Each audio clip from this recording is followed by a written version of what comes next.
जय हिंद मेरे प्यारे साथियों, एक बार फिर से स्वागत है मेरे यूट्यूब चैनल जॉब की जानकारी। तो दोस्तों, आज हम इस वीडियो में बात करने वाले हैं इंडियन आर्मी में स्पोर्ट्स कोटे की जो वैकेंसी निकाली गई है उसके बारे में। यहाँ दोस्तों आप सही सुन रहे हैं, मेल और फीमेल कैटेगरी के अंतर्गत ये वैकेंसी निकाली गई है। और यहाँ पे आपको जो पद मिलेगा, जो पोस्ट हम बताने वाले वो है हवलदार और नायब सूबेदार। अच्छा खासा आपके पास में अच्छा मौका है। इस वैकेंसी को आप फटाफट देखिए, फॉर्म भरिए और इसकी तैयारी करना स्टार्ट कर दीजिए। दोस्तों क्या क्या चीज़ रहने वाली है एक बार गो थ्रू कर लेते हैं। सबसे पहले दोस्तों मैं आपको बता देता हूँ, इसमें जो आपके पास जो सर्टिफिकेट होगा स्पोर्ट्स का, क्योंकि ये स्पोर्ट्स की वैकेंसी है, तो यहाँ पे आपको बता देते हैं हम कि 1 अक्टूबर 2022 के बाद आपके पास में अगर कोई स्पोर्ट्स सर्टिफिकेट है, जो मैं आपको नीचे बताऊंगा उस लेवल का स्पोर्ट्स सर्टिफिकेट है, तो आप इस फॉर्म को अप्लाई कर सकते हैं। तो सबसे पहले हम जानते हैं कि क्या क्या कौन कौन से स्पोर्ट्स से। देख रहे हैं आप, एथलेटिक्स हैं। एथलेटिक्स के बाद में आप नीचे जाएंगे तो आर्चरी है, बास्केटबॉल है, बॉक्सिंग, डाइविंग, फुटबॉल, बहुत सारे गेम आपको देखने को मिल जाएंगे। फेंसिंग है, जिम्नास्टिक, हॉकी, हैंडबॉल, लगभग सारे game, judo, kayaking, canoeing, kabaddi, swimming, selling. उसके बाद में आपका शूटिंग आ गया, ट्रायलेथन आ गया, वॉलीबॉल है, वूसू है, वेट लिफ्टिंग है, रेसलिंग है, विंटर गेम्स में आपके आ गए हैं, अल्पाइन है, नॉर्डिक, रोइंग है। उसके बाद ये लास्ट इतने गेम आपको देखने को मिल रहे हैं। तो दोस्तों ये गेम्स जो हैं इसमें आपको जो मेन चीज़ जो ध्यान देना है वो मैं आपको बता देता हूँ। आपके पास जो सर्टिफिकेट रहेगा दोस्तों, उन्होंने बता रखा है कि हर एक गेम के नीचे देखिए लिखा हुआ है, only following sport championship will be taken for consideration. यानी कि ये जो चैंपियनशिप दी गई है, जैसे मान लो कोई रोइंग का फॉर्म भर रहा है तो उसको 42nd junior national rowing championship held in Hyderabad, जो कि 13-17 दिसंबर 2022 में हुई थी, वो 37 national game 2023 held at Goa. मतलब ये जितने भी गेम दिखा रखे हैं, इवेंट के डेट दिखा रखी है, इसमें अगर आपने पार्टिसिपेट किया तभी रोइंग वाला बंदा इसको भर सकता है। ऐसे ऊपर जाएंगे या कोई चाहता है कि मैं फॉर्म भरना चाहता हूँ रेसलिंग के अंदर में, तो उसने इस वाले गेम्स में अगर पार्टिसिपेट किया है तो उस फॉर्म को भर सकता है। तो ये हर एक गेम के नीचे उन्होंने दे रखा है, तो आप उस हिसाब से देख लीजिएगा। अगर आपने उन इवेंट्स में पार्टिसिपेट किया है तो आप उस फॉर्म को ईजिली भर सकते हैं। भरना कैसे दोस्तों, ये जो फॉर्म है ये रैली है एक तरीके से। यहाँ पे आपको ऑफलाइन मोड में फॉर्म भरना है। फॉर्म इस नोटिफिकेशन अपने नीचे मैं दिखा दूंगा आपको, A4 साइज में उसका प्रिंट आउट निकालना है। उसके बाद में उसको जैसे भरना है, सारे स्पोर्ट डॉक्यूमेंट आपने अटैच कर देना है, और ये जो एड्रेस दिया गया है इस एड्रेस में आपने इसको बाय पोस्ट भेज देना है। ठीक है दोस्तों, तो ये सिंपल प्रोसेस रहने वाली है। लास्ट डेट करेगी दोस्तों, लास्ट डेट रहेगी आपकी 28 फरवरी 2025 शाम को 5 बजे से पहले पहले आपका ये फॉर्म पहुँच जाना चाहिए। अब हम बात करते हैं एलिजिबिलिटी क्राइटेरिया की। तो पहला है आपका डायरेक्ट एंट्री हवलदार का पद, जिसमें एज रहेगी 17.5 से 25 साल दोस्तों। और आपका डेट ऑफ बर्थ का तो ब्लॉक रखा गया 31 मार्च 2000 से 1 अप्रैल 2007। एजुकेशन क्वालिफिकेशन की बात करूं तो अगर आप 10th पास हैं तो आप इस फॉर्म के लिए एलिजिबल हैं। यहाँ पे कुछ स्पोर्ट्स इवेंट दिए गए हैं, जैसे मान लीजिए कि इंडिविजुअल होता है, टीम इवेंट होते हैं। तो इंडिविजुअल इवेंट जो बता रखा है उसमें बता रखा है कि individual event should be medallist at junior and senior level in state national competition और have represent country at international. और उसके बाद में individual should have represent state और country national international competition at junior senior level, ये आपका team के event में हो जाएगा।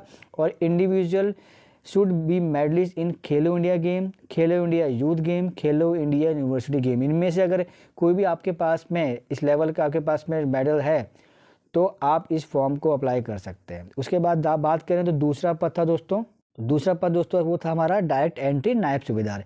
इसके लिए क्राइटेरिया क्या रखा गया है, सेम एज रखी गई 17.5 से 25 साल। जो ब्लॉक दिया गया वो भी सेम रखा गया 31 मार्च 2000 से 1 अप्रैल 2007। एजुकेशन क्वालिफिकेशन भी सेम रखी गई है, मैट्रिकुलेशन। बस जो स्पोर्ट्स अचीवमेंट है वहाँ पे आपको थोड़ा चेंजेस देखने को मिल जाएंगे। क्या चीज़ें हैं, individual should be winner of any medal in world championship, Asian games, अगर वो नहीं है तो individual should be winner of any medal in Asians game, अगर वो भी नहीं है तो आप विनर होने चाहिए कॉमनवेल्थ गेम या वर्ल्ड कप में, अगर वो भी नहीं है तो आपने 2 बार एशियन गेम्स या कॉमनवेल्थ को रिप्रेजेंट किया हो, और अगर वो भी नहीं है तो अगर आपने ओलंपिक में भी अगर रिप्रेजेंट किया है तब भी आप इस फॉर्म को अप्लाई कर सकते हैं। वुमेन डायरेक्ट एंट्री जो है हवलदार और नायब सूबेदार के लिए वो सेम चीज़ है रहने वाली है, क्वालिफिकेशन जो मेल कैटेगरी में रखी गई है। मैरिटल स्टेटस यहाँ साफ बोल देगा कि ओनली अनमैरिड मेल और फीमेल कैंडिडेट ही इस फॉर्म को अप्लाई कर सकते हैं। बाकी पे अलाउंसेस हैं, आपके जो भी पर्क्स बेनिफिट्स होंगे वो आपको पूरे के पूरे यहाँ पे देखने को मिल जाएंगे। अब दोस्तों यहाँ पे क्या होता है, जो सिलेक्शन क्राइटेरिया है, यहाँ पे आपका जब फॉर्म भरेंगे तो आपका दोस्तों यहाँ पे ट्रायल भी होगा। जी हाँ दोस्तों, आपका यहाँ पे ट्रायल भी होने वाला है स्पोर्ट्स का, और आपको हाइट भी चाहिए होगी मिनिमम देखिए आप कैटेगरी बांट रखी है, कोई वेस्टर्न हिमालयाज का रहने वाला है, यानी कि जो जम्मू कश्मीर हिमाचल का रहने वाला है तो उसको 163 सेंटीमीटर हाइट चाहिए होगी। वही कोई वेस्टर्न प्लेन में रहता है, हमारे को पंजाब का, हरियाणा का, चंडीगढ़ का, दिल्ली का है तो 170 सेंटीमीटर हाइट चाहिए। तो आप जिस भी क्षेत्र के रहने वाले हैं आप देख लीजिएगा, उस हिसाब से आपको आगे यहाँ पे हाइट का चार्ट देखने को मिल जाएगा।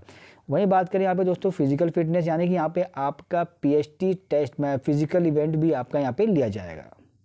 तो दोस्तों क्या रहेगा उसके अंदर में, पहला आपका जो फिजिकल फिटनेस टेस्ट होगा उसमें 1.6 किलोमीटर रनिंग होगी, 5 मिनट 50 सेकंड में 9 फीट डिच करना होगा और जिग जैग का बैलेंस रहेगा। वहीं बात करें फीमेल कैटेगरी में तो 162 सेंटीमीटर हाइट चाहिए होगी और यहाँ पे 4 सेंटीमीटर की छूट होगी। आप देख सकते हैं 4 सेंटीमीटर का रिलेक्शन दिया गया, किसको दिया गया है, ये जो चार्ट दिया गया है देख सकते हैं हम, नॉर्दर्न ईस्ट रीजन का, कोरकास, गढ़वाली, लद्दाखी और ट्राइबल। इसके लिए इनको डोमेसाइल और कास्ट सर्टिफिकेट देना होगा, तभी आपको यहाँ पे छूट मिलेगी। और वहीं बात करें इनका फिजिकल टेस्ट भी होने वाला है, उसमें क्या रहेगा 1.6 किलोमीटर रनिंग करनी होगी, 8 मिनट में 10 फीट लॉन्ग जंप करना होगा और 3 फीट हाई जंप करना होगा। ये चीज़ बहुत मैंडेटरी करनी होगी। उसके बाद दोस्तों आपका जो टेस्ट होगा वो होगा ट्रायल का टेस्ट। ट्रायल टेस्ट मैंडेटरी होता है, उसको आपको क्लियर करना होता है और वो जब क्लियर कर देते हैं फिर लगती है आपकी मेरिट दोस्तों, ठीक है। इस हिसाब से आपने चीज़ों को रखना है और समय रहते हुए फॉर्म को भर देना है। मैं आपको फॉर्म दिखा देता हूँ जो नीचे मैंने बताया था आपको, सबसे नीचे स्क्रॉल डाउन करेंगे देखिए तो ये फॉर्म है, application form for sports quota recruits of unmarried meritorious sports person as direct entry havildar and naib subedar. ये फॉर्म है, आप देख सकते हैं। इस फॉर्म को अच्छे से रीड आउट कर लीजिएगा, प्रिंट आउट निकालिए A4 साइज पेज में। भरने के बाद में दोस्तों आपने क्या करना है, जितने भी आपके पास डॉक्यूमेंट्स हैं एजुकेशन क्वालिफिकेशन के, स्पोर्ट्स इवेंट्स के हैं, उन सभी को इसमें आपने अटेस्टेड कर लेना है। सबसे इंपॉर्टेंट बात मैं बताता हूँ आपको दोस्तों, जो डॉक्यूमेंट जो भी आपके होंगे उसको आपने अटेस्टेड जरूर करवा लेना है। अटेस्टेड करवाने के बाद में उनका जो प्रिंट आउट होगा वो भी साफ़ होना चाहिए और भरने के बाद में उसी स्पोर्ट्स इवेंट्स के डॉक्यूमेंट लगाने हैं जो मैंने आपको ऊपर बताए थे।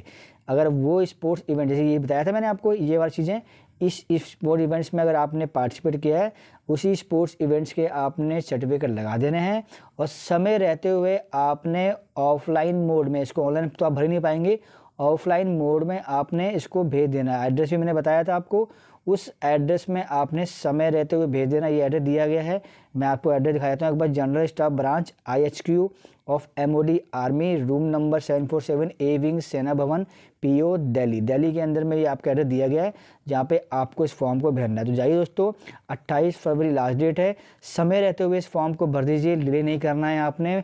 मैं तो कहता हूँ अगर आप इस वीडियो को देख रहे हैं तो देखते ही अगर आपके पास में ये क्वालिफिकेशंस हैं तो तुरंत जाइए और जाकर के इस फॉर्म को भर दीजिए और साथ ही साथ आपके कोई फ्रेंड्स हैं उनको बताइए ताकि वो भी समय रहते हुए इस फॉर्म को भर देंगे। तो दोस्तों आशा करता हूँ वीडियो इन्फॉर्मेटिव लगी होगी। अगर आप पहली बार आए हैं तो चैनल को जो सब्सक्राइब कर लीजिएगा और वीडियो को अच्छा लगा तो वीडियो को लाइक भी कर लीजिएगा और शेयर भी कर दीजिएगा। ऐसे ही इन्फॉर्मेटिव रहता रहूँगा। मिलेंगे नेक्स्ट अपडेट वीडियो के साथ, जब तक के लिए नमस्कार मेरे प्यारे साथियों।